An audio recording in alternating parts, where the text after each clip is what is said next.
Okay, so we are officially live on social media. Today is Friday, April 30th. This is number 26 for the Reflection Artist Live podcast. And we have with us today Prentice St. Clair. He is out of California and he has over 30 years in the industry experience with over, I think, 27 years in business.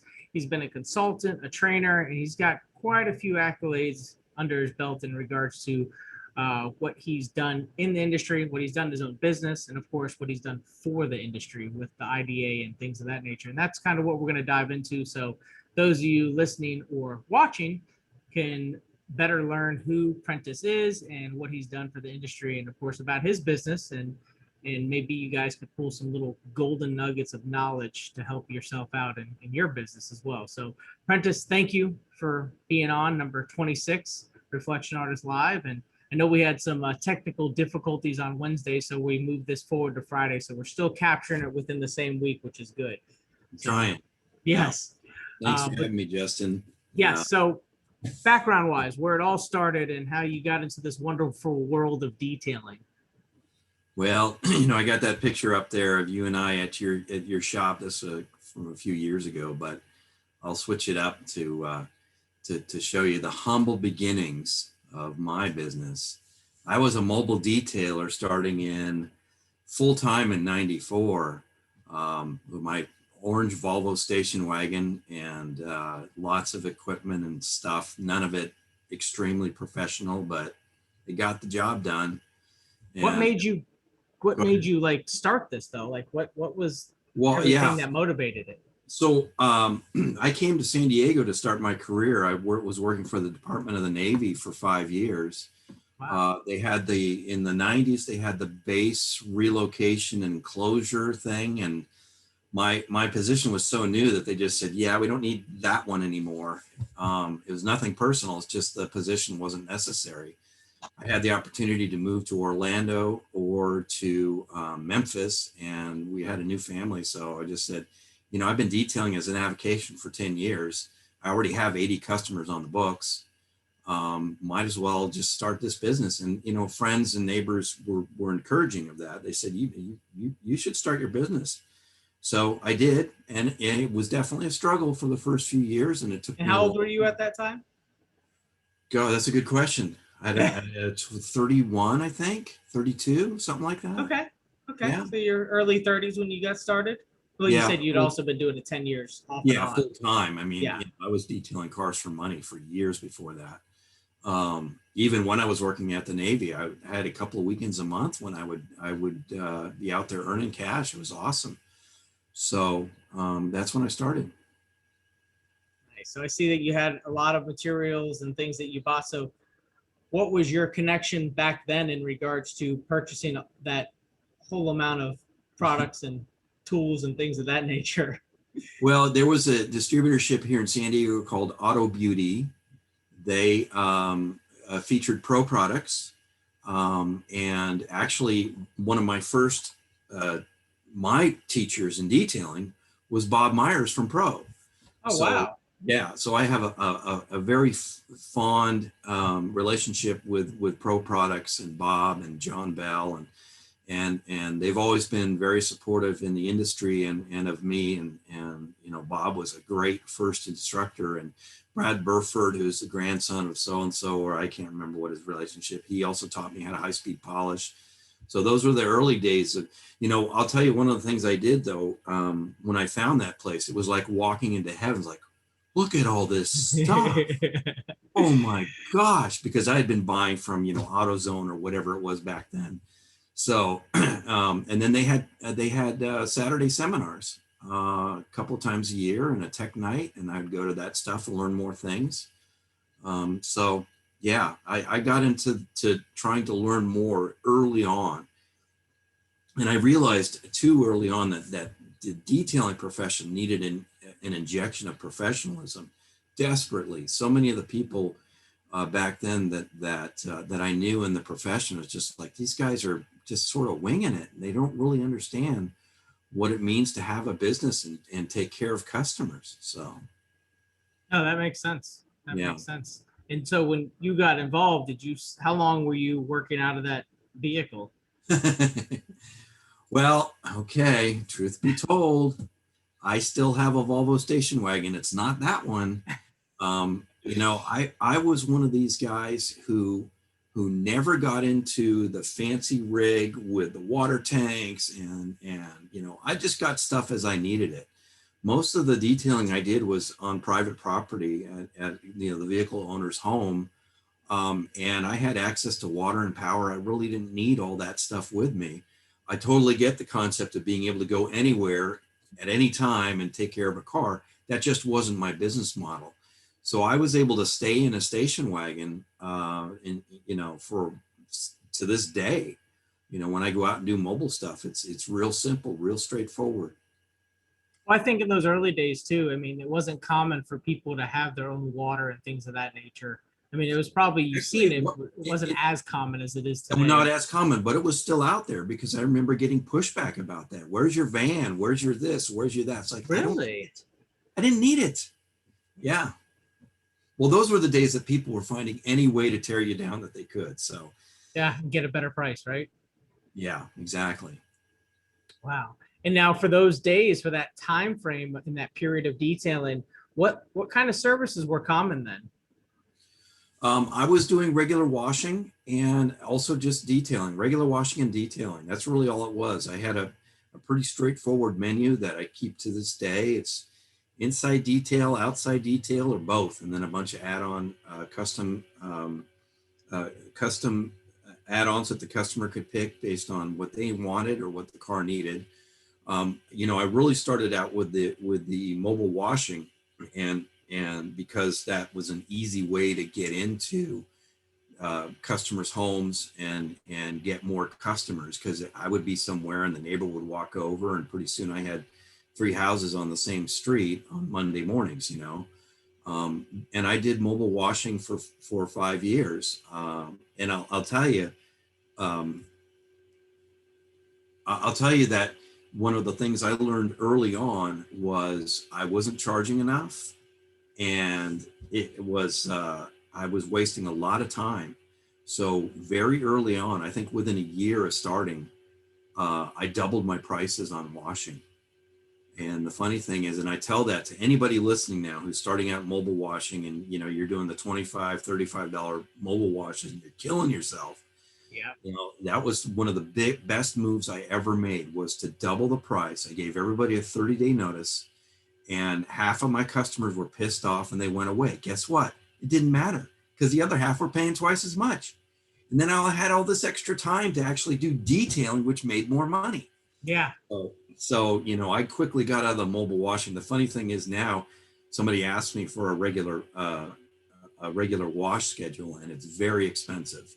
It's never less than $100 for a wash, but obviously it's way more than a wash. So yeah, absolutely. It's a mini detail is really what it is. But yeah. Now with that, and in your years with being mobile and Bob kind of, being that trainer mentor figure in those early years, what got you into the industry side? Like, what was it that, was it a show? Was it somebody you met? Yeah, it was, let's see, back in 1997, I was part of the Professional Detailing Association, which Bud Abraham put together. TDA. And they were offering a detailing seminar around the country, put on by Steve Oken. And so Claude Harris and I went to see Steve Oken in Pomona, California, because that was the closest thing to San Diego.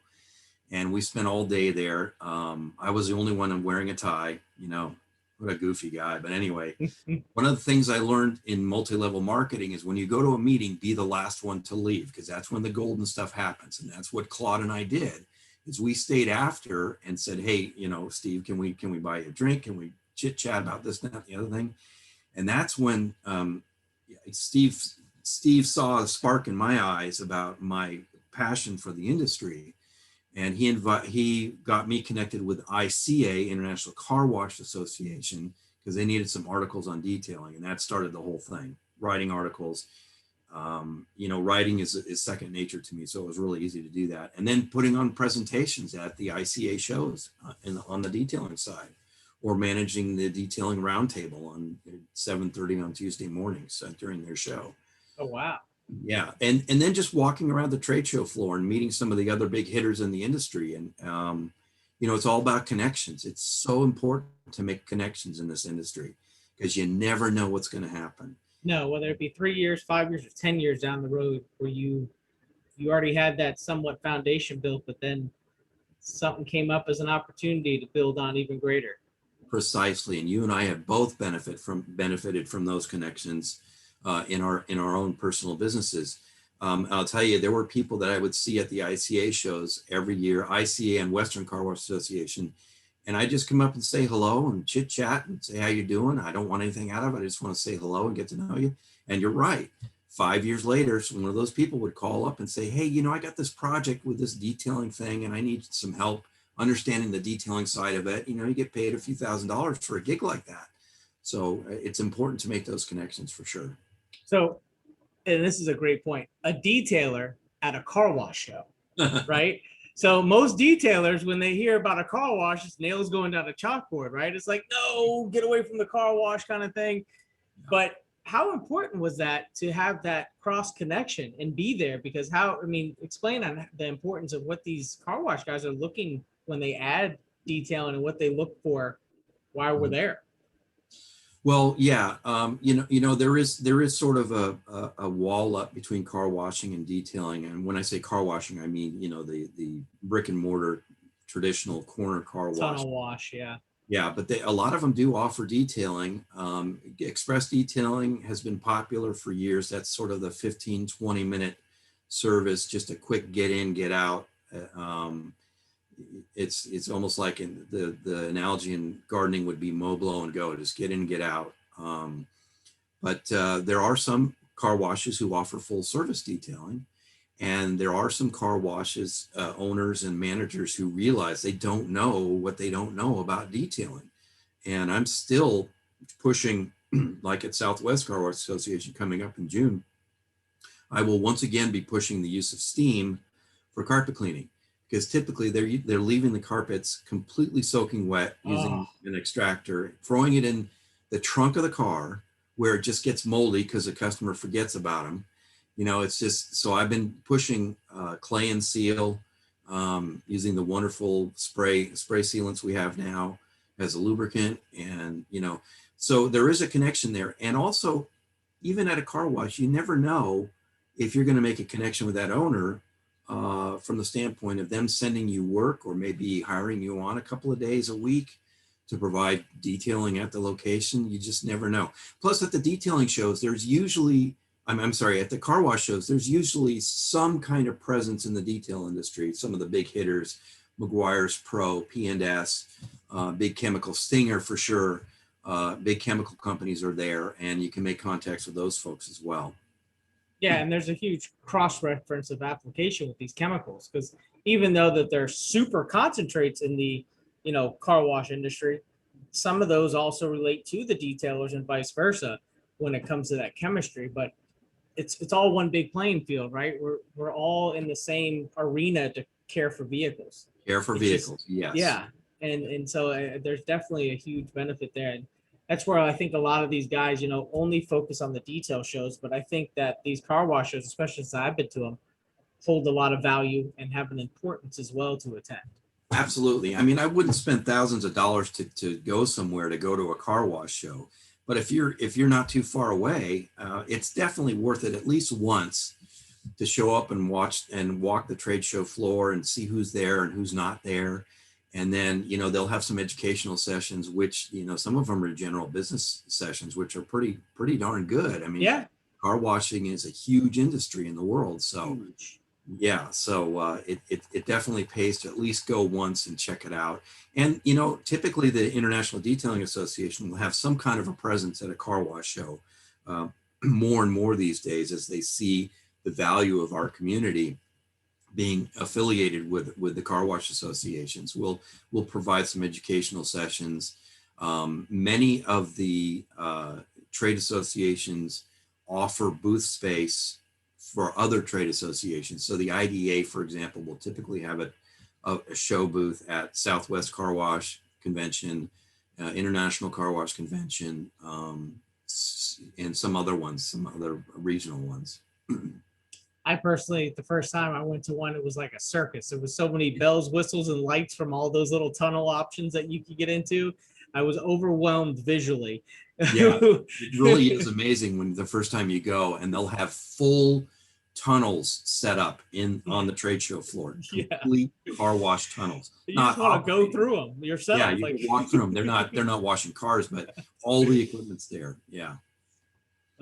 So with your involvement there, that got you into writing. Would you currently write for the which magazine was it? Auto Laundry News. Auto Laundry News. That's right. Yep. And you have articles every month when they release a new version or edition of their magazine.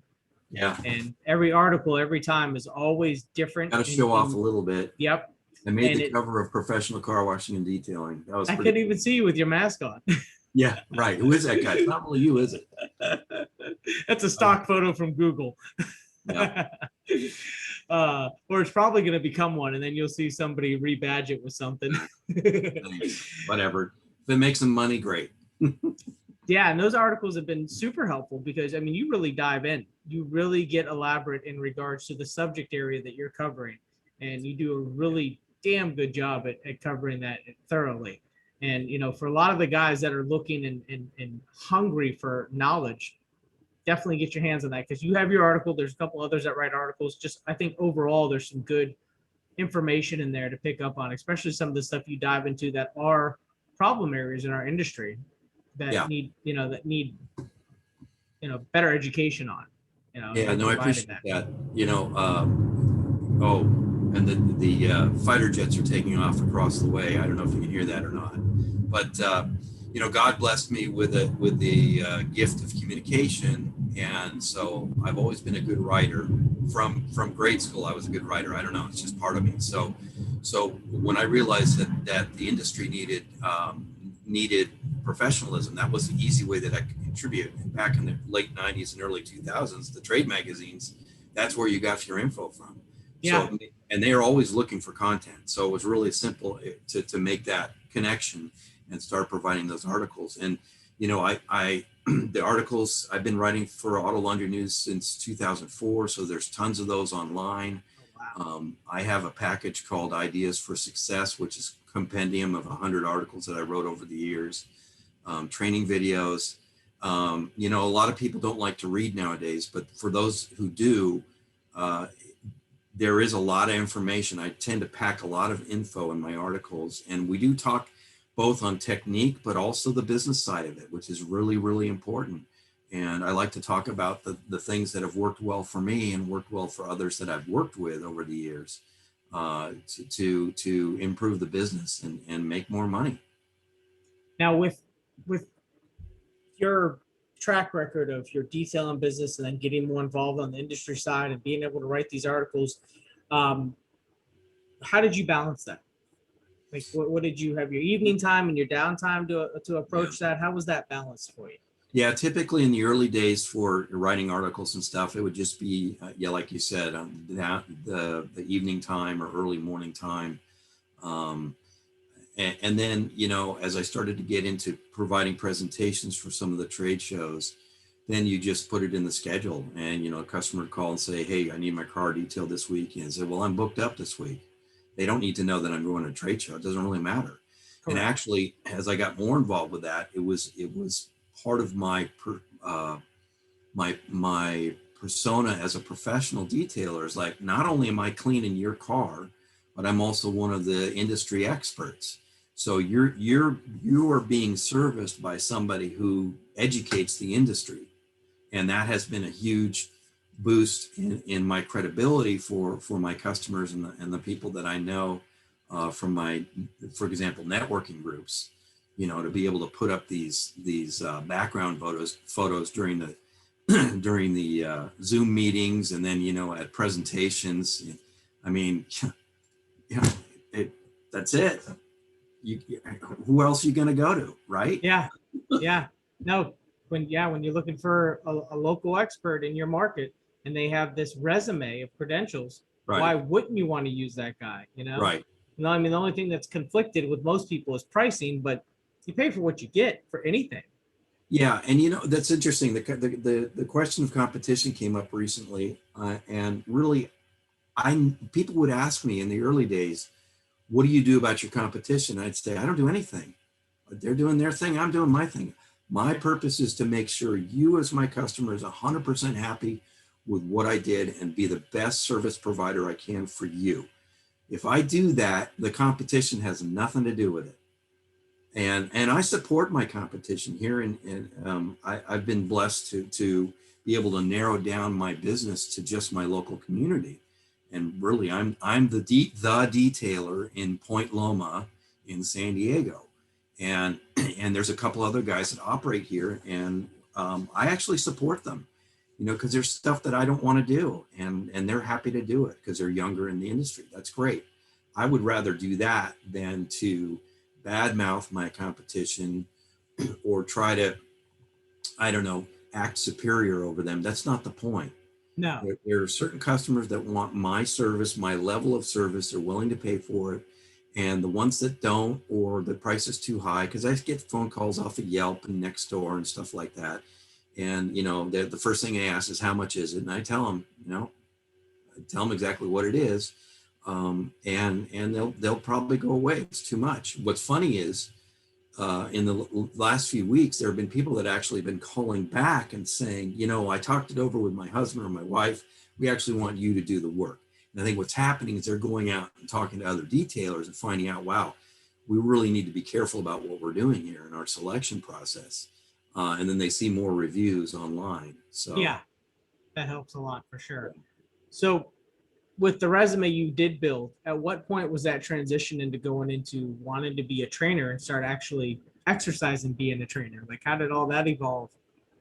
it was interesting. It was back in '99, and there was a local training school that was just starting.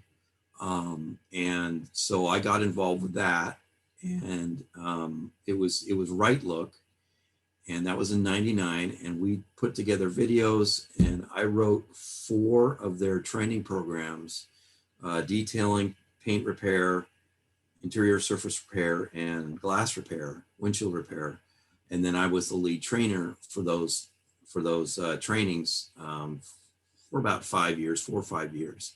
So that really got me into the training side. I mean, I've always had instructional, how do I want to say, instructional experience. I used to teach first aid. I taught swimming for 6 years, you know. So teaching was no big deal to me. And that goes back to that communication thing, having a natural ability to communicate. But that really got me into that side of it, with a ton of experience. And then I started going out on my own saying, you know, I can do this myself. And so Yeah.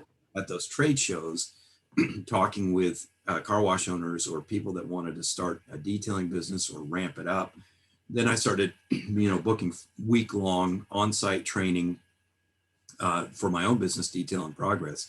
And I've been doing that ever since. And then in 2012, Bud Abraham approached me, and another person that I was connected with all those years, not necessarily making any money off of it, but all those years seeing the same person over and over again at every show. He said, you know, Keith Duplessis is being deployed and I need a trainer. So I was almost once a month, I was going out for Detail Plus to different parts of the country, training people in their installation of their automatic dispensing systems. Oh, wow. The cars better. Yeah. And that really got me into the dealership side of it, which is a completely different ballgame, dealership detailing. And boy, those folks need so much help. Fortunately, a small percentage of them are really getting on board with this idea of getting training and the right equipment for their detailers, but it's a very small percentage. Most of the detail shops and the dealerships are not. They're doing things old school and teaching each other how to do it down the line. See, and it's funny you say that because, I could talk to different people on the podcast or at shows and events, and people who are almost fully invested into the dealership category of detailing, as far as like being a distributor or a trainer, whatever, that's their space in general, Right. versus the standalone boutique style detail shop or something like that. They feel that there's a lot of great detailers in that space, as to where with us as detailers that go in and try to help that space, we see it differently because we're more in depth with our services. Right. And we're seeing that they're not necessarily not in depth, but their process is off and it's not effective. It's not efficient. They're losing money. They're losing material. There's all these things that nobody's watching, nobody's managing. And we go in there and see that, as the chemical guys, crap, they sell more 5-gallon or 55-gallon drums per week because the person's wasting it. They're happy. Yeah. And there's no shade to be thrown on that, but that's the reality of it, right? When it comes down to it, so it's just funny hearing those different perspectives because I see it both ways. But in my personal experiences, I'd have to agree with you. I feel that a lot of the dealerships do need help, and the guys that end up doing good end up breaking off to do their own thing. Well, yeah. And a couple of years ago, I was invited to speak at NADA in San Francisco, 2019. And that was a huge opportunity for me because that is, owners and general managers of automotive dealerships from around the country to get in front of those folks. And they asked me to do a presentation on detailing. And I basically smacked them around and then straightened their tie in that presentation. I started out by showing pictures of all the places I'd been with the ridiculous detail shops.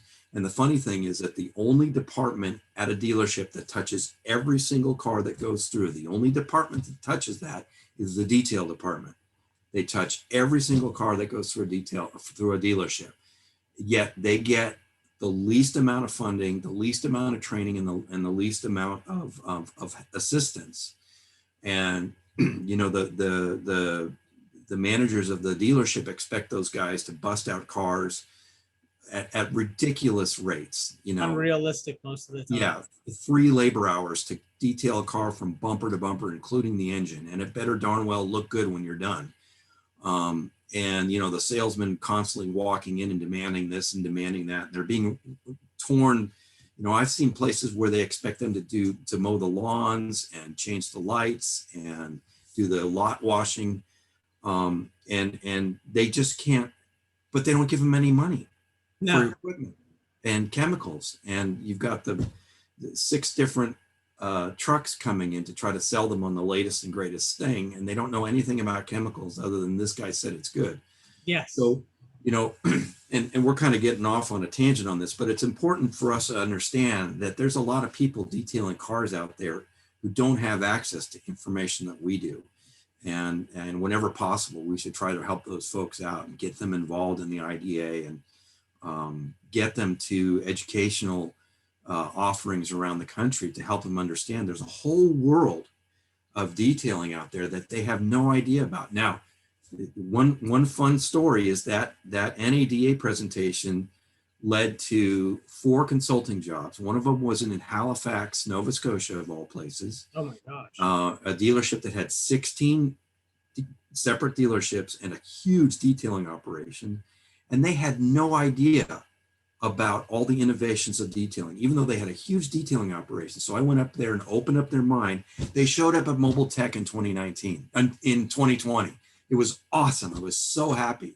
And they're just walking around going, wow, we had no idea all this was available. I met them. Yeah. That sounds familiar. From Permashine. Yes. Yeah. Good guys. Yeah. So, they were stoked to be there. They were just like on cloud 9 being there. And I told them that when I was up there, I was like, you guys have got to go. You've got to go to Mobile Tech. You have no idea. They were in there. I mean, Nova Scotia is kind of an island, and they were on their own little island detailing. They had no idea what was happening in the industry. Anyway. Well, with the track record of training that you did put in to your resume and adding that as one more bullet point of multiple things that you do now for training, that also got you into consulting as well. So now you know, worked with brands and helped out with brands and detailers, right? And detailed businesses. And Right. if you don't mind, just, you know, what you feel comfortable with talking about, you know, whether it be brands or detailers, but, you know, go into how that works with consulting and your position. Yeah, it's a whole range. You know, my mission statement, my personal and business mission statement, is to improve the profitability of the auto reconditioning industry. And the way you do that is to create a triple win situation where I'm helping you as a business owner improve your business, helping you take better care of your customers, and it helps me because I get paid to do it. You know, years ago, somebody I can't think of the word, communication, what? Criticized both Rennie Doyle and myself for being transparent in the industry, that we're just trying to make money. Heck yeah, we're trying to make money, but we make money. The only time we make money is when we help you. Make money. The whole point is help you make more money for yourself and take better care of your customers. And if you take better care of your customers, you're going to make more money no matter what. Yeah. So anyway, so that's been my mission statement for a long time, and that can take a number of forms. I mean, as little as spending a couple hours on the phone with somebody, consulting with them. A funny story about that is a guy from San Jose called me, and he just felt like he wasn't sure if he was doing things right. And we spent a couple hours on the phone, and he paid me, I think it was $150 at the time. And at the end of it, I'm like, dude, you're doing everything right. And you didn't just waste your money, because you really just confirmed that you are valid. What you're doing is valid. You don't really need to change anything. And I haven't spoken to him since. He's doing great, you know? So it can start with something as simple as that. It can be a monthly thing. It can go all the way to what I call the one-day assessments or one-day evaluations, where I come out to your operation and spend a day, at least a day with you, going over your whole operation, the processes, your employees, the flow of traffic, going over the books, whatever you're comfortable with, and basically coming up with all the things that I see that could be improved.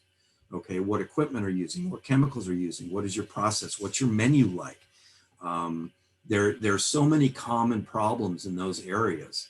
And that's where a lot of my articles come out of, is finding those common problems, like overcomplicated menus, you know, not charging enough, or not realizing that your per hour net income is you might as well go work at 7-Eleven. It'd be much easier, you know, silly things like that.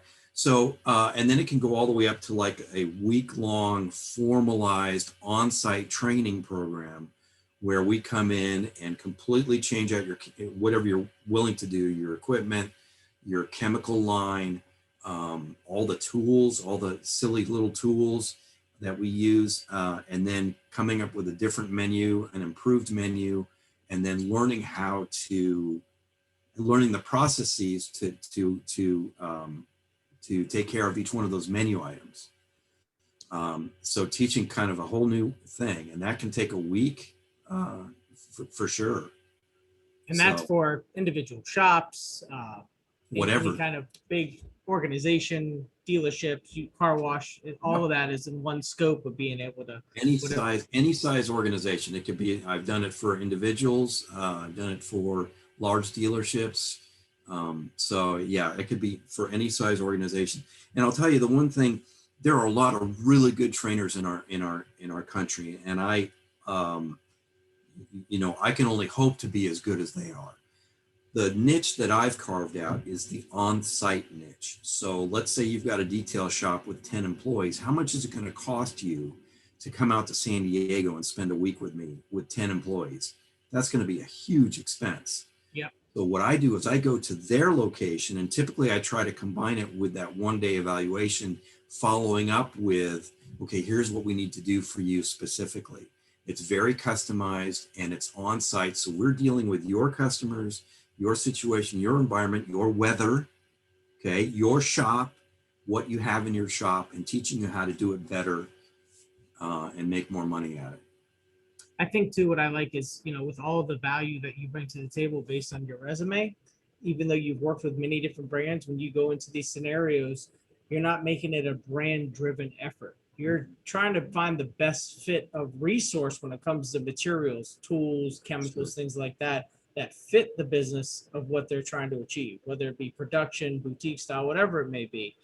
And of course, your relationship of the years have given you opportunity to connect with whoever they would like to utilize. Right. That way, it's not Yeah, I mean, one-sided just because you're with a brand and now you're forcing that on them in any way, shape, or form. sure. I mean, I definitely have my favorites. You know, I Oh do yeah. a Oh, yeah. lot of work with B&S, and I've got tool favorites, and if they're open to that, I'll show them the effectiveness of the brands that I represent. But let's say they don't want to do that, or for whatever reason it doesn't make sense for them in their distributor situation. I don't care who you're working with. I can work with whatever line you got. Ardex, Malco, Pro, Stinger. It doesn't really matter because it's all the same juice. Yeah. You know, so you just say, okay, from this company, here's what you want to get. You got to get your standard range of stuff, but it's also about showing them how to use it. Yes. You can have the best chemicals in the world, but if you don't use them correctly, it's worthless. Yeah. So, Yeah. It's not worth the outcome. yeah. But that's where that on-site thing comes in, because I can go in and see where you are, who you're working with. I can make recommendations for improvements on that. But certainly, if you want to stick with who you're working with, let's work with them and actually work with their suppliers in meeting the trucks that come around or wherever they're buying their stuff from, and say, look, this is what these people need. Because sometimes most suppliers, most distributors don't know much about detailing. It's, fortunately, that's changing as the chemical companies are starting to spend more time educating their distributors, and bringing their distributors into training. Which is great. It's so good that we're doing that. But really, when it comes down to it, they don't know a lot about detailing because they don't do it. No, they just take the feedback from the end user. Yeah, and that's another thing that I brag about a little bit is I still work on cars. I did 2 coating installations this week. Some high-end polishing, some interior detailing. I still work on cars, so I'm right in it. I'm right in the trenches. No, and I like that, and that's going to lead me into my next area that I want to talk about, is that you have this great track record and resume with being in the trenches, like you said, and then also, becoming a accredited, also vetted trainer, consultant, all these great things. And then, you would think with that, you know it all, right? I mean, not literally, but quite a bit, and you're well versed in regards to each industry, the car wash and the detail industry, right? But then you've taken it upon yourself to further your education with continued education, and you attended the 5-day course with Rennie that most anybody else would, that's coming into the industry not knowing much. Now, with your history of doing so much and having so much on your resume, even with the training, how much do you feel that benefited you to go into another, being the student, kind of taking the back seat? How did that benefit you with moving forward? And I'll back up just a little bit from that and say anybody on this podcast who's starting detailing, you have got to go to a formal training program. I don't care who it is or where it is. You got to go somewhere, because you don't know what you don't know. It took me 3 years to really become a competent detailer, and still I didn't know everything. I still don't know everything. There's always new things happening in this industry. We thought 10, 15 years ago, we'd kind of leveled off in our knowledge, and then all this stuff came up. Steam, high impact dual action machines, new chemicals. It's crazy, and it's still happening. So you don't know what you don't know. Get educated. And I've always taken the opportunity whenever possible to get further training. The decision to go to Rennie Doyle's training program in 2017 was, or 2016, I think it was, it was just obvious to me that I needed to go work with somebody who has completely different experiences than I do. And I sat there in that class and I took 12 pages of notes, handwritten notes. Oh, wow. Okay. And I'm quote unquote one of the experts in the industry, but there was so much information, stuff that I didn't know, tips and tricks, learning more about ceramic coating. And at the end of the training, Rennie typically has a debrief where he kind of goes around and talks about each person in the class and their highs and their lows, he's a great pep talker. But he came to me and he started crying, and I was like, "Why are you crying? Was I that bad?" He said, "No, I'm emotional because," he said, he was worried when I came into the class because he thought I would be one of these guys who comes, yeah, well, here's really what you want to do, guys. And I didn't. I just sat back and listened. And so, we have a huge mutual respect for each other from the training side of it. And so I definitely, you got to, just when you think you know it all, you don't.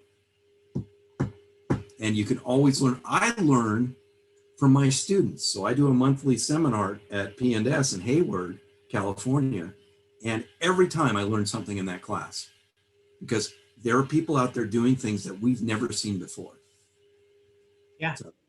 No, and that was the perfect point of what I was trying to make, the continued education part. No matter how far you're into it, no matter how much older you get, no matter what your track record is, yeah, still being hungry for knowledge. And that's why Mobile Tech is so huge every year. And we encourage more and more people to go to that. Spend the money and lose 4 days of work and whatever else, because you're going to gain so much from that. It's an investment. It's not an expense. And the people you're going to meet, oh my gosh, the leaders in the industry, and the questions and the camaraderie, the questions that get answered, and the camaraderie with all the people, and seeing the stuff on the trade show floor, just seeing the new products and getting pick stuff up and play with it and use it. You cannot put a price on that. It's priceless. I always learn a ton of stuff from going to Mobile Tech and all the other stuff that the IDA does across the country. So I highly encourage people to get involved in the industry and get out there and meet and greet. And, there's very few people who will give feedback that, well, that was kind of a waste of time. I think you went in with the wrong attitude. That's what it is. Attitude is everything. Yeah, and you might be in the wrong industry too, because I don't know how you couldn't learn something from going to a place like Mobile Tech, and with two full days of education. It's crazy. Yeah. Well, the thing I like a lot about with what you do, Prentice, and who you are, is you're passion driven, and even with all these years of detailing and in the same repetitious cycle of detailing, right? Interior, exterior, exterior.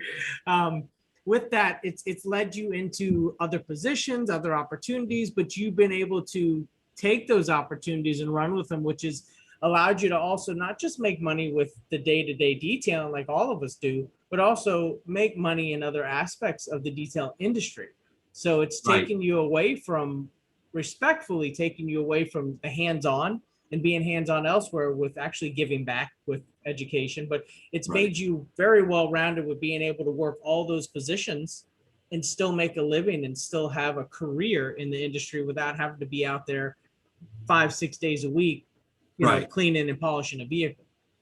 Yeah, and full disclosure, I have a master's degree, so I spent 7 years in higher education. So there's something to be said for that, from the standpoint of having sort of a critical mind and an organized mind, and having learned from that. But that doesn't mean that if you don't have a higher education that you cannot do well in this industry beyond the actual hands-on working on cars.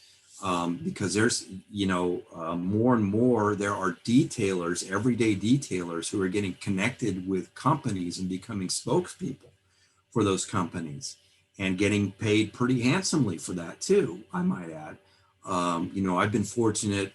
Years ago, I met Bob Phillips with P&S, and we formed a partnership. I'm a contracted person. I'm not an employee of P&S, but I do some of their training, like their monthly webinars, monthly seminars and ceramic coating training. I also do the mobile training for them. And for many companies, I've done a lot of writing, which is easy for me to do. I've been a demo person. I was so thrilled the first time that I was paid to go to one of the trade shows. I couldn't believe it. It was awesome. And that can happen to any of us if you are willing to be open to talking with some of the suppliers that are out there and going to these shows and making connections with or without the IDA. But through the IDA, the connections are much easier to make because we all kind of know each other. You know, so there are companies that are hungry for professional detailers to help them with their brand. And that's what I've been able to do with several companies. Full disclosure, it's not just P&S. It's been several companies over the years that have either paid me to write for them or to produce videos or to be a demo person or to consult on new products. You know, there's a number of ways that you can make money beyond actually working on cars. And even if in your local community, again, going back to the competition, I mean, you can be a resource for detailers in your area. Why not? And that doesn't mean you're giving away your secrets. That's ridiculous. You got to get away from that whole nonsense. No. The more high quality detailers are in your area providing the same level of service, the more you're all going to make, because the community will realize that this is a viable industry and these guys are really professional and they deserve to be paid well for it. But if you've got a community that has one or two really good detailers and the rest of them are crap, that's not helping you. That's harming you. Yep. So if you can even help your fellow detailers in your area, you know, host a get together and start getting to know them, and some of them may even pay you to hang out and learn some of your tips and tricks. There's nothing wrong with that. No, you're absolutely right. The more premium detail businesses you have in your area, the better it is for the consumer base as well, because then it opens up the market to where when they are calling around, they're seeing that the majority is on the same page of pricing, which then starts to question why that other guy is so cheap when there's only a few cheap guys when the majority is charging X amount, and then you get these 3 or 4 guys charging down here. Right. It makes the customer think twice about their options, and it helps a lot. And that kind of thing is what's going to drive the IDA's consumer awareness program, which is, you know, they're still working on that. It's a lot of work, but it will roll out. Is things like, you know, you want to choose a professional detailer who is certified, who has insurance, who has a city business license, who doesn't put water and chemicals down the storm drain, all those things. So if I'm in my community and I work with my local detailers to help them all understand the importance of all those things and how to make sure they make enough money to pay for all those things, then I'm helping the whole industry. Because then, like you said, the consumer is going to be calling around and geez, 4 out of 5 detailers are talking about insurance and being insured and having the proper licensure and all that. Gee, maybe that's a real thing. I really shouldn't go with the cheap guy down the street who drives up in an old beat up minivan and gets a bucket of water out of the back of his truck. You know, it makes us more viable to the consumer as well. 100% agree. So as far as we're at on time right now, was there any and it's been good, it's been great. I think we covered a lot of grounds in regards to, you know, your past, what you've done, everything that you bring to the table. Is what would be some last words that you could put out there of advice to say to anybody listening or watching?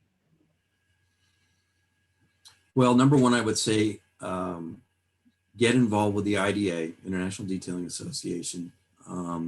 Go to some events, get to know some people, connect with them, you know, on Facebook, or even just making phone calls. And, you know, my number is out there.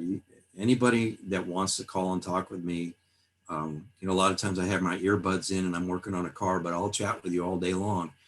And get involved, take advantage of the resources that are out there, and be willing to take a serious look at your own business and the improvements that you need to make in your own business, which will help you be more profitable in the future. 100% agree. Yeah. And being involved with the IDA, you know, that is a huge, huge difference in what it could do for you. Some people may have a different opinion. Yes, things have been quiet the past year. This whole world's been quiet the past year. It's not like an individual part of the industry is just all of a sudden fell off. The whole world has fell off. So give everything time to make full circle of getting back onto where everything was, and the momentum that every company, brand, IDA that we had prior to 2020 will come back around. Because I do see some negative things put out there in social media that, you know, whether it be a brand, a company, or even the IDA about where are they at, what are they doing, what's going on, everything's been silent. I don't know what world those people that make comments live in, but Right. that's the whole world right now. Yeah, You we've had increased webinars. We've had special event webinars. Yep. And I'll tell you, as a chairman of one of the membership committee, we've spent a lot of time over the last year rolling out benefits. And you know, the IDA has stayed at about the same membership throughout the pandemic, which is pretty freaking amazing. Yeah, it could have dropped off dramatically, and it didn't. So when we start getting back together again, Southern Detailers Conference, for example, coming up, Southwest Car Wash Association in Fort Worth coming up in June. When we start getting together again, it's going to explode. Membership's going to explode, and people have to realize with the IDA, almost all the work that's done is volunteer work. Okay, the paperwork and the managing membership and stuff like that, that's done by the main office. Yeah, they're paid employees. But most of the stuff is volunteer work. So it takes time, and it's not perfect when it first rolls out, and we make adjustments, but it's all and that's where you can get involved too. Listening out there, if you want to make a difference in the association or in the industry, get involved with the IDA. You can volunteer time and get in. You can be part of the next certification committee and figure out what the next certificate or badge stripe is going to be. So absolutely get involved. And you know, you talk to any of the big chemical companies, and they're up a significant percentage over last year and the year before. And many of the detailers that I talk to have so much work they don't know what to do. I'm usually not booked very far in advance. I'm booked well into May, and so if they're, you know, the industry's doing great if you know where to look. Yes, that's the biggest thing is knowing where to look. Yep.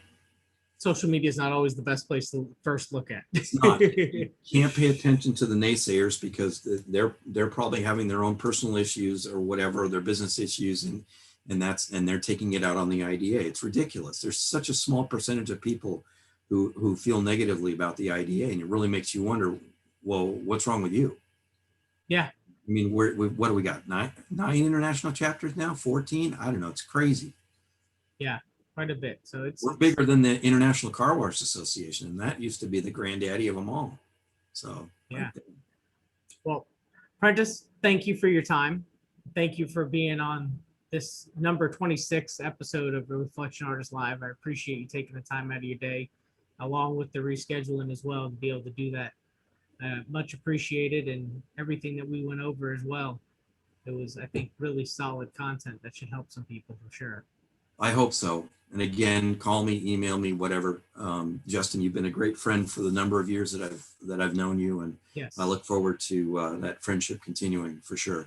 Yeah, and I guess I'll see you at Southern Detailers Conference. Yeah, I'll be there. That'll be the first official event of this year to finally get out and stretch the wings and see everybody and shake hands and kiss babies. Well, I guess you can't. Well, no deep kissing. Babies. Sorry, guys. Oh, dang. So mask and gloves. Either way, it should be a good time. And the IDA will have some certification events at that. So yes, if you need certification, sign up. The first Marine. Right, first Marine certification. Also remember the global SV event coming up the week of 21 June. That whole week, there are SV events all around the world happening. Just look on the IDA website. Sign up. Awesome. Well, Prentice, thank you. And thank you, everybody at home or at work, listening, watching for another episode of Reflection Artist Live. Of course, you could find any of these episodes on any of the podcast platforms and/or our social media page for Buff and Shine Manufacturing or the Reflection Artist page as well. So thank you guys, and have a great rest of your day. Prentice, You too. see you later. Take care.